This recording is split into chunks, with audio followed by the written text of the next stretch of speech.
आहात आपल्या हक्काचं चॅनल, आपली बातमी आपलं चॅनल वन भारत। पाली भाषा प्रचार आणि प्रसार ट्रस्ट संचलित सम्राट अशोक विद्यालयात मतपत्रिकेचा वापर करत लोकशाही पद्धतीने वर्ग प्रतिनिधी निवडणूक पार पडली। याबाबत मुख्याध्यापक गुलाबराव पाटील म्हणाले, विद्यार्थ्यांना वर्गात इतिहास, नागरिक शास्त्र पाठ्यपुस्तकातून निवडणुका कशा घेतल्या जातात हे शिकवले जाते, परंतु आमच्या शाळेत लोकसभा, विधानसभा, विधान परिषदेच्या निवडणुका लोकशाही पद्धतीने कशा घेतल्या जातात याचा अनुभव विद्यार्थ्यांना प्रत्यक्ष वर्ग प्रतिनिधी निवडणुकांच्या माध्यमातून घेतला।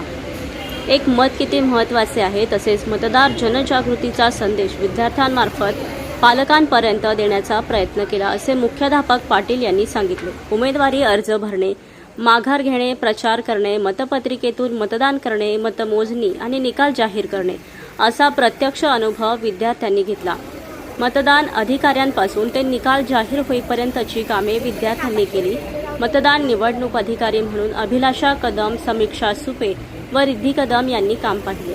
निवडणूक प्रक्रिया पूर्ण करण्यासाठी इतिहास, नागरिक शास्त्र विषय शिक्षक ओमप्रकाश धनविजय यांनी विद्यार्थ्यांना मार्गदर्शन केलं। रुद्र जंगम 5वी, पीयूष वाडेकर 6वी, मनस्वी निकम 7वी, निधी कदम 8वी, आयुष तपासे 9वी व स्वयं जाधव 10वी हे विद्यार्थी वर्ग प्रतिनिधी म्हणून बहुमताने निवडून आले। निवडून आलेल्या विद्यार्थ्यांनी पुष्पपाकळ्या उडवत जल्लोष केला। विद्यार्थ्यांच्या जल्लोषात शिक्षकही सहभागी होत विद्यार्थ्यांचा उत्साह वाढवला।